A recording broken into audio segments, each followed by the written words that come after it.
নমস্কার বন্ধুরা, আপনারা সবাই কেমন আছেন? আশা করছি ভালোই আছেন। আমি আজকে এই বর্ষাকালে গ্রাম্য পদ্ধতিতে কলা পাতায় করে পুঁটি মাছের একটা রেসিপি বানিয়ে দেখাবো। দেখুন, প্রথমেই নিয়ে নিয়েছি পুঁটি মাছ। এগুলো একটু পেট গেলে ভালোভাবে আমি ধুয়ে নিয়েছি। এগুলো তো খুবই ছোট মাছ, এগুলো কাটা যায় না, তাই পেটটা গেলে ভালোভাবে ধুয়ে নিয়েছি। আর আমি এই মাছের ভেতরে একটু আলু দেব। যেহেতু কলার পাতায় করে রান্না করব, কোনো নাড়াচাড়া করা যাবে না, তাই আমি আলুটা এইভাবে গ্রেটারে গ্রেট করে নিচ্ছি, তাহলে মাছের সঙ্গে ইজিভাবে সিদ্ধ হয়ে যাবে।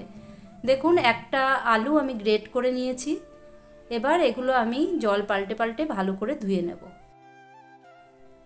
এবার আমি মাছে দিয়ে দিলাম নুন, দিয়ে দিচ্ছি হলুদ, দিয়ে আমি মাছ একটু ভালোভাবে মেখে রেখে দেব।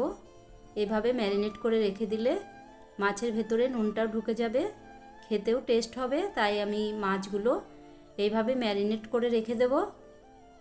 আর ওদিকে আমি মশলা তৈরি করে নেব। দেখুন, দুটো পেঁয়াজ কেটে নিয়েছি এইভাবে সরু সরু করে। এবার নিয়েছি একটা টমেটো কুচি, দুটো লঙ্কা কুচি দিয়ে দিচ্ছি। আমি দুটো লঙ্কা দিয়েছি, আপনারা আপনাদের খুশি মতো দিতে পারেন।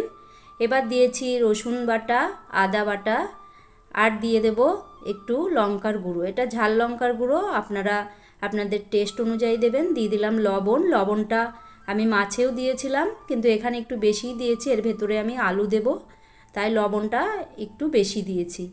এবার সব মশলা দিয়ে এই টমেটো পেঁয়াজ আমি ভালো করে এইভাবে ডলে মেখে নেব, কারণ পাতার ভেতরে রান্না হবে, পরে নাড়াচাড়া করা যাবে না, তাই এইভাবে মশলাটা ভালোভাবে হাত দিয়ে মেখে নিলাম।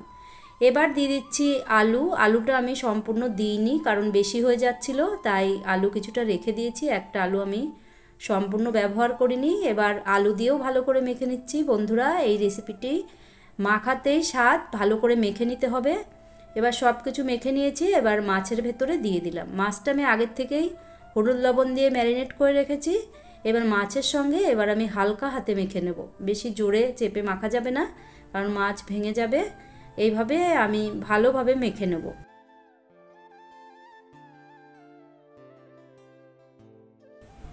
এবার বেশ খানিকটা সর্ষের তেল আমি এর ভেতরে দিয়ে দেব। বন্ধুরা, সর্ষের তেলেই এই রেসিপিটি খুবই ভালো হয়, আর খেতেও খুব ভালো হবে। কাঁচা সর্ষের তেল এইভাবে দিয়ে দিলে এই রেসিপিটি খুবই ভালো লাগে খেতে।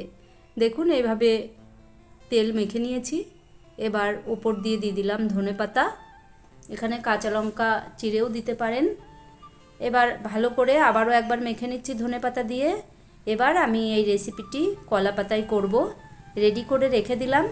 এবার যে কলা পাতায় করব আমি এইভাবে গ্যাসে একটু সেঁকে নেব, না হলে কিন্তু কলার পাতায় এগুলো জড়ানো যাবে না, ছিঁড়ে যাবে। তাই এইভাবে একটু গ্যাসে এই কলা পাতা এভাবে সেঁকে নিচ্ছি, তাহলে কলা পাতাটা নরম হয়ে যাবে আর ইজিভাবে এটা মোড়া যাবে। তাই দেখুন, কলা পাতা আমি সেঁকে নিয়েছি। এবার এই কলার পাতার ওপরেও আমি অল্প তেল দিয়ে দিলাম। এইভাবে দুটো কলার পাতা আমি পরপর নিয়ে নিয়েছি। এবার এই মাছটা আমি এর ওপরে দিয়ে দিচ্ছি। মাছটা দিয়ে ভালোভাবে ছাড়িয়ে দেব।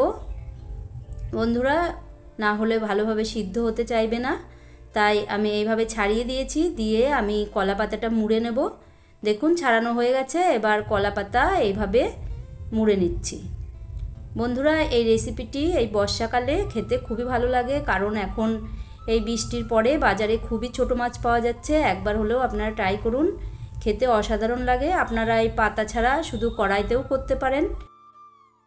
বন্ধুরা, কড়াইতে করতে চাইলে এগুলো সবই মেখে নিয়ে, মাছগুলো মশলার সঙ্গে মেখে নিয়ে তারপরে একদম লো ফ্লেমে কড়াইতে ধীরে ধীরে ঢেকে ঢেকে এগুলো করতে হবে, তাহলে এভাবে পাতার মতোই হয়ে যাবে। বন্ধুরা, একদম লো ফ্লেমে করলে এরকমই হবে। এবার পাতাটা আমি একটু বেঁধে দিচ্ছি। আমি একটু মোটা সুতো নিয়েছি, যাতে গ্যাসের তাপে এগুলো ছিঁড়ে না যায়, তার জন্যে একটু মোটা সুতোই আমি ব্যবহার করছি।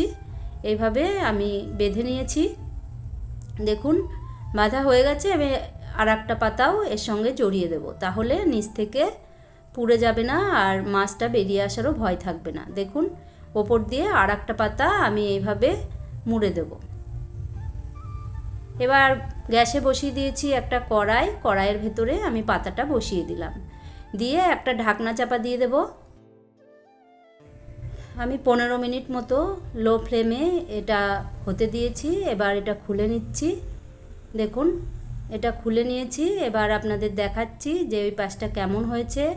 এবার আমি উল্টে নেব। এই কড়াই ধরেই আমি থালার উপরে উল্টে দিচ্ছি। এই সময় খুন্তি দেওয়া যাবে না, কারণ খুন্তি দিলে ছিঁড়ে যেতে পারে, তাই আমি এইভাবেই নিয়েছি। আবার এই থালা ধরেই আবারও উল্টে দিয়ে দিলাম। দেখুন বন্ধুরা 15 মিনিটে সেরকম কোনো পুড়েই যায়নি, একদম হালকা হালকা হয়েছে। এবার উল্টে দিয়েছি, উল্টে দিয়ে আবারও ঢেকে দিলাম। আবারও আমি 15 মিনিট ভাপিয়ে নিয়েছি। এবার দেখি যে কেমন হয়েছে, আপনাদের দেখাচ্ছি। বন্ধুরা ঢাকনা তুলে নিয়েছি। এবার আমি এটা একটা থালাতে নামিয়ে নিলাম। নামিয়ে নিয়ে আপনাদের খুলে দেখাবো কেমন হয়েছে। বন্ধুরা এই রেসিপিটি যদি থাকে তাহলে এক থালা ভাত এমনি নিমিষে খেয়ে নিতে পারবেন, কোনো সবজি আর লাগবে না। বন্ধুরা খেতে অসাধারণ হয়। যারা যারা খেয়েছেন তারা তো জানেনই, কিন্তু যারা এখনও খাননি তারা একবার হলেও ট্রাই করুন, খুবই ভালো লাগে। আর এই বর্ষাতে তো প্রচুর ছোটো মাছ পাওয়া যাচ্ছে, তাই আপনারা একবার হলেও এভাবে বানিয়ে খান। বন্ধুরা দেখুন এবার খুলে নিচ্ছি, খুলে আপনাদেরকে দেখাচ্ছি। দেখুন কত সুন্দরভাবে সব সিদ্ধ হয়ে গেছে। এবার আপনাদের দেখাচ্ছি যে আলুগুলোও সিদ্ধ হয়েছে কিনা। অনেকে ভাবতে পারেন যে আলু হয়তো সিদ্ধ হবে না। দেখুন বন্ধুরা আলু একদম সিদ্ধ হয়ে গেছে। বন্ধুরা আপনারা কমেন্ট করে জানাবেন যে আমার এই কলা পাতায় ছোটো মাছের রান্নাটা আপনাদের কেমন লেগেছে। যদি ভালো লাগে তাহলে ভিডিওটিতে একটি লাইক দেবেন, আর আপনারা ভিডিওটি অনেক অনেক বেশি শেয়ার করবেন। আজকের মতো এখানেই শেষ করছি। ধন্যবাদ।